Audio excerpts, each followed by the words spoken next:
Saya cuma mau sharing terutama buat angkatan yang baru 23, dan saya kebetulan beruntungnya saya adalah sejak angkatan 9, 11, 12 sampai dengan hari ini saya selalu hadir di TFT menjadi kru. Dan memang itulah tempat belajar saya. Jadi bahwa ternyata dengan Anda nyantri, kalau mau nyantri dengan yang terbaik gitu ya. Ya nyantrinya dengan Tung Desem Waringin. Waktu itu alasannya saya tukang motret. Memang akhirnya kelanjut sampai hari ini gitu ya. Tapi disitulah saya banyak belajar, banyak konsultasi, sampai satu hari Pak Tung tembak, Pak Marsial besok ngajar apaan di TFT gitu ya. Dan disitulah ternyata mulainya titik poin di mana saya memberanikan diri untuk bikin seminar sampai dengan hari ini. Ya, ada dua pengalaman setelah mengenal Pak Tung dan mengikuti TFT. Ada dua perubahan Pak Tung. Yang pertama itu dari mencukupi, maksudnya dari segala hal bisa saya miliki menjadi orang yang tidak punya apa-apa.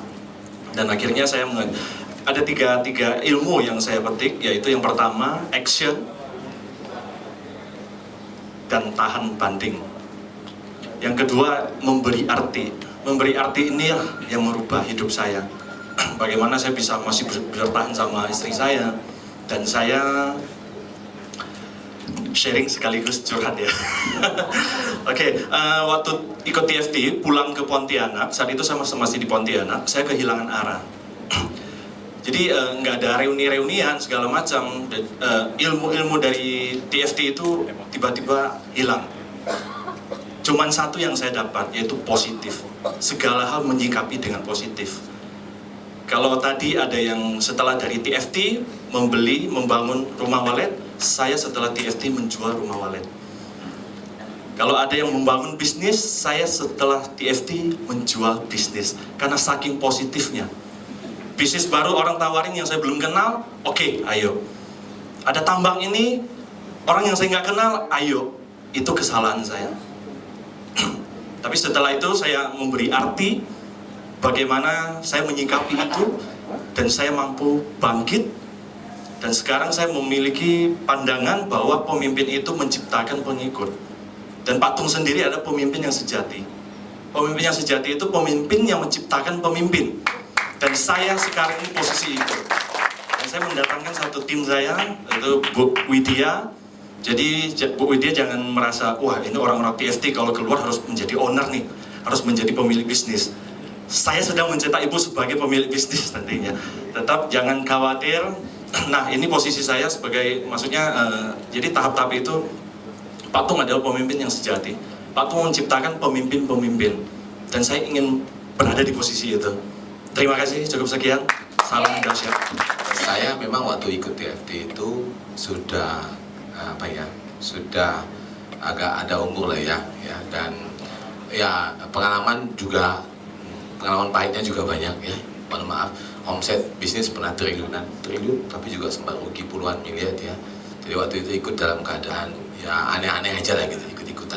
Tapi saya senang banget, sangat banyak belajar dari Pak Tung dan Dr. Enes ya. Sangat banyak hasil-hasil yang saya dapatkan, manfaatnya sangat banyak sekali. Dulunya saya sebagai pembicara juga, tetapi belum dapat banyak tambahan ilmu. Dari TFT saya dapat sangat banyak tambahan ilmu. Dari Ernest Wong juga, Dr. Ernest Wong. Kemudian yang diingat lagi yang kedua oleh Pak Tung itu, kamu dulu ya mukanya itu apa tau? Seks. Ya muka seks ya, seksual. Karena saya waktu itu dengan Ernest Wong waktu acara itu memang hobinya itu tentang, dan cukup dekat dengan Dr. Boyke, jadi memang kita bicara soal seks ya. Tetapi mungkin ada hal yang lebih penting lagi, dihubungkan lagi.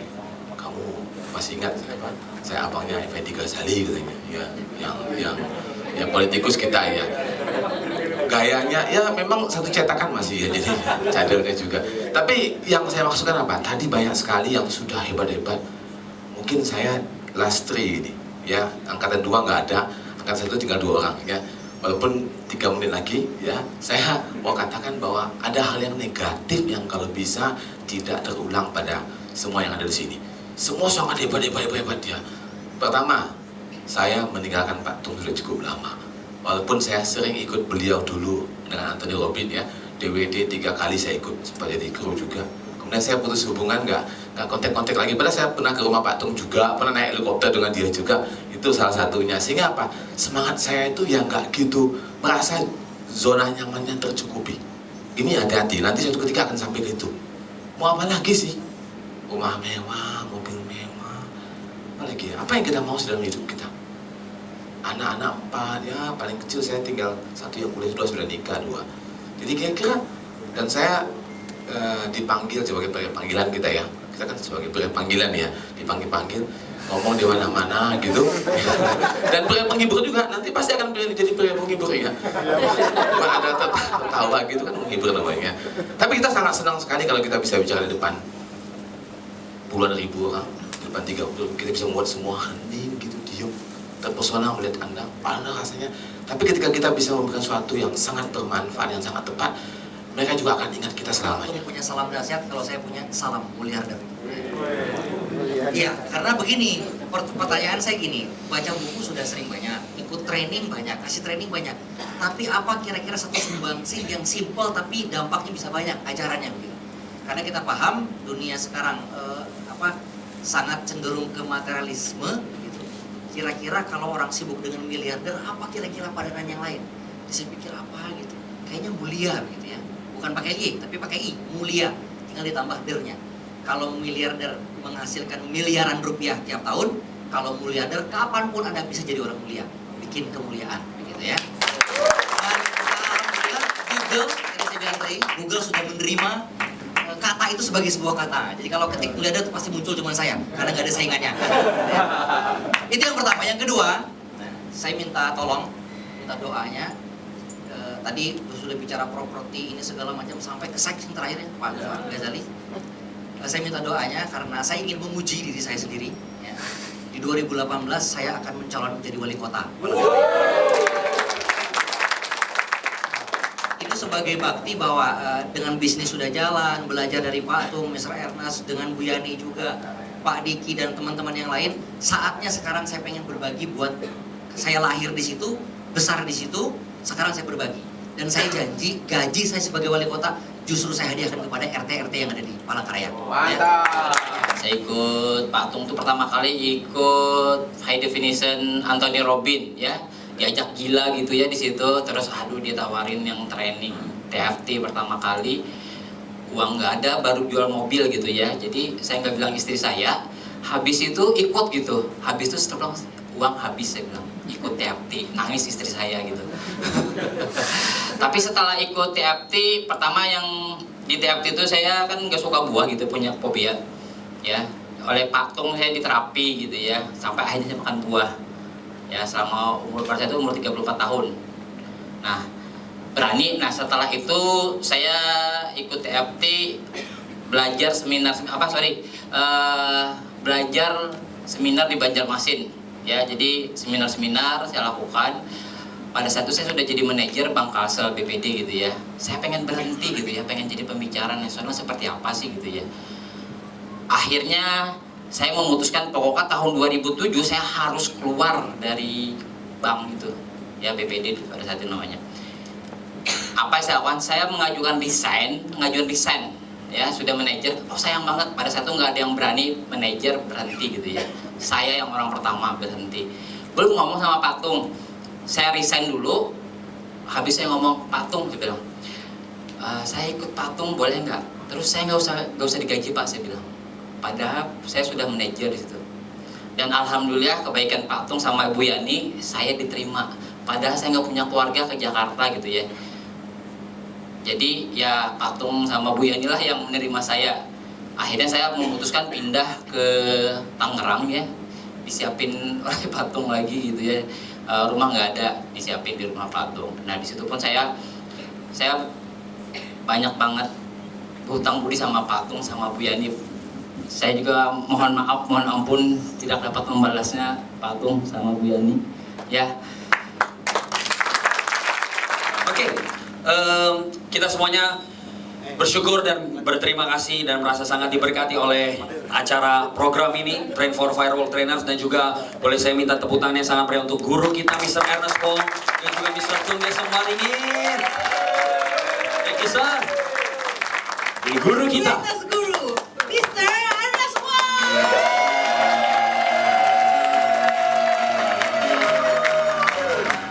Oke. Okay, I want to say thank you very much. Saya ingin mengucapkan terima kasih banyak. And I saw so many of the people who came out and talked with all the enthusiasm. Dan saya lihat banyak orang yang maju ke depan dan bicara dengan banyak antusiasme. I look forward to this day very much. Saya sudah menunggu hari ini, benar-benar sudah menunggu hari ini. So on the first day I came, I asked Pak Diki, Jadi waktu hari pertama TFT 23 ini saya datang, saya tanya Pak Diki, when am I going to try on the Harley? kapan saya akan nyobain Harley Davidson-nya? He said later on. Huh? Katanya nanti. And then the second day I asked, Hari-hari kedua saya tanya lagi. he said yes, after your sessions. Ntar, abis sesi kamu selesai. And then yesterday, Kemarin, he said yes, we will do it after your session. nah nanti kita akan coba setelah sesimu. All these sessions I never get to go to. Dan setelah selesai sesinya, enggak juga.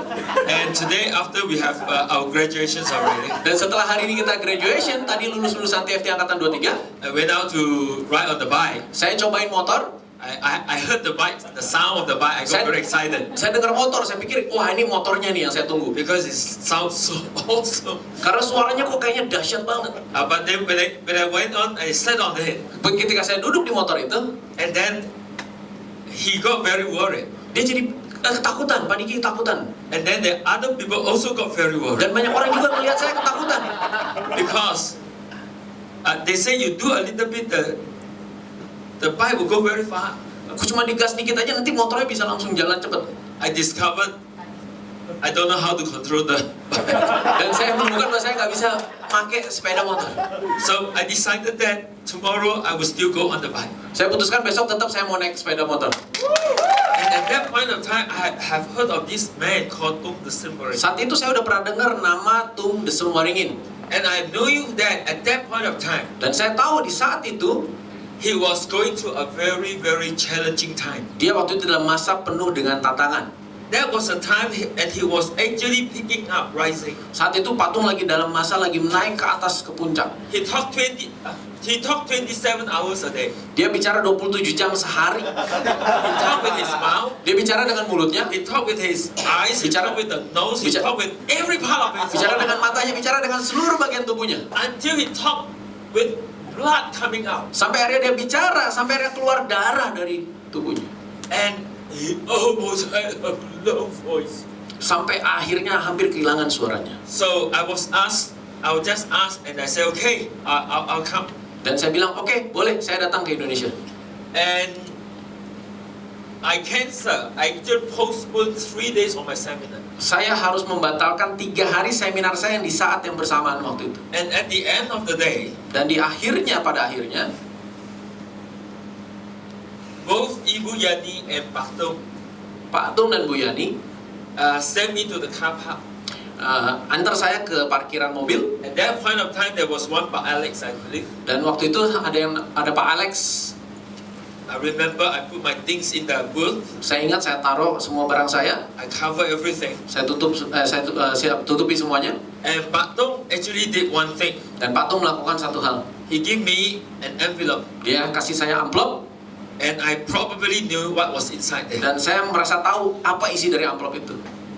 I did one thing. Saya melakukan satu hal. I told Pak Tung, Saya bilang, Pak Tung, I did not come for your money. saya tidak datang ke sini untuk uangmu. I come because you are an awesome man. Saya datang karena Anda orang dahsyat. I think Pembicara kita our guru dari semua para trainer di tempat ini.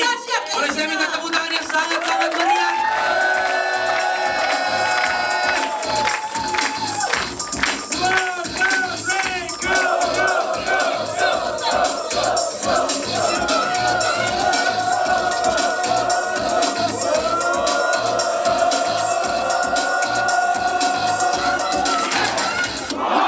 Hidup hanya sekali.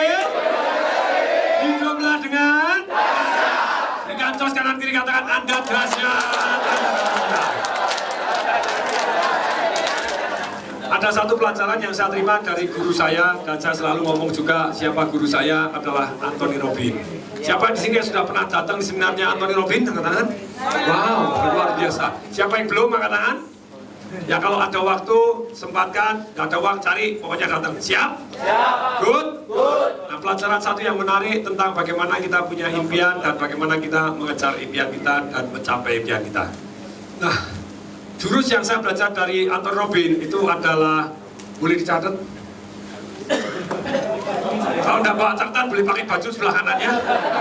Coret-coret pinjem bawa pulang gitu ya. Jadi jurus yang luar biasa yang ada beberapa mungkin sudah dengar, ada yang beberapa belum. Jurusnya namanya V2 MOM. V2 apa? MOM. V2 MOM. V-nya itu adalah visionnya dulu. Anda punya visi apa?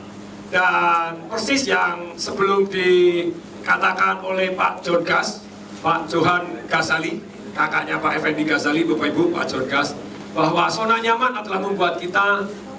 Tadi saya seminar, saya juga share bahwa zona nyaman inilah yang paling menghentikan kita. Ya atau ya? Ya. Ya atau ya? Ya. Dan untuk itu, seperti tadi Gusti, gitu ya, selalu set a new standard. Selalu apa? Set a new standard. Jadi ketika kita mencapai satu level tertentu, Anda set a new standard. Standar yang membuat Anda bergairah, standar yang membuat Anda semangat, punya passion untuk terus mengejar impian Anda. Siapa yang setuju akan katakan saya? Jadi always set a new standard. Kaosnya mana? Step up. Kaosnya bunyi apa? Step up. Nah itu, kaosnya judulnya step up. Jadi kita always step up. Kalau versinya Robert Kiyosaki bilang bahwa dalam kehidupan ini seringkali yang menghentikan kita adalah rasa puas. Betul. Jadi dia bilang sedikit, serakah dikit deh. Bukan serakah dalam arti negatif. Serakah ingin berkarya untuk bermanfaat, untuk lebih menyentuh hati orang banyak, lebih banyak. Seperti yang diceritakan oleh Dr. Ernest Wong. Siapa yang mau datang ke sini, serakah kerjanya dalam arti bukan serakah untuk mendapatkannya, serakah untuk sedemikian sehingga bisa kontribusi more Bapak Ibu untuk menyentuh hati orang yang lebih banyak. Siapa yang mau katakan saya? Siapa yang mau katakan saya? Tentukan visinya. Tentukan apa? Visi.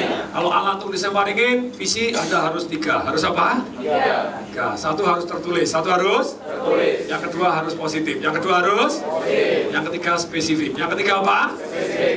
Set a new standard. Set a new standard. Step up. Apa? Step up. Terus lagi Bapak Ibu, lagi.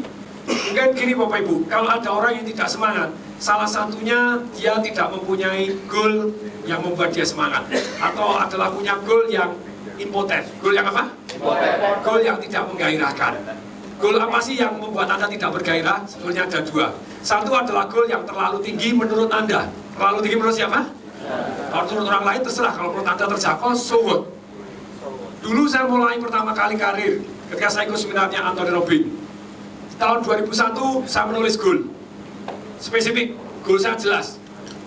1 tahun dari sekarang, bulan Agustus 2002, Oke Separingin sudah terpilih menjadi pembicara terbaik di Indonesia. Edan? Bagi orang lain pilih Edan, bagi saya enggak kok.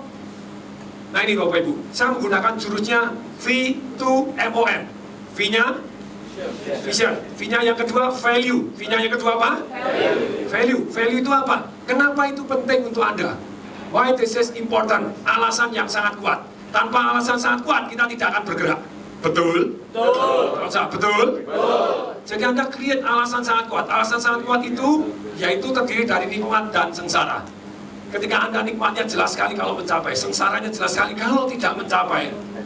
Banyak orang bilang, how, itu nanti, itu nomor 3. Itu nomor 3. Itu nomor 3, V2, V, visionnya, value-nya, nilainya kenapa ini penting. M-nya adalah metodenya. M-nya adalah apa?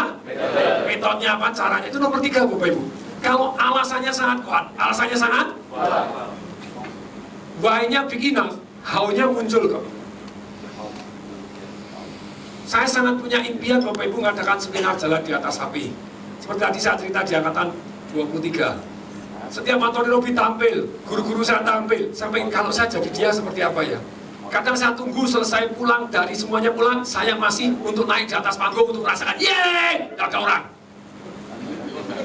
Di atas panggung, cuma saya merasakan, sekian ribu orang. Itu salah satu metode visualisasi. Metode apa? Visualisasi. Angkatan 23, tadi siapa yang saya putarkan film dan happy nonton filmnya? Angkatan katakan saya. Nih, ini Bapak Ibu, jadi metode, tapi sebelum metodenya, why-nya harus big enough. Kenapa ini penting untuk Anda? Jadi ketika kita sudah menulis goal-nya, Anda harus menulis 1 paragraf, terdiri dari why this is very important for us. Terdiri dari nikmatnya apa, sengsaranya apa kalau kita tidak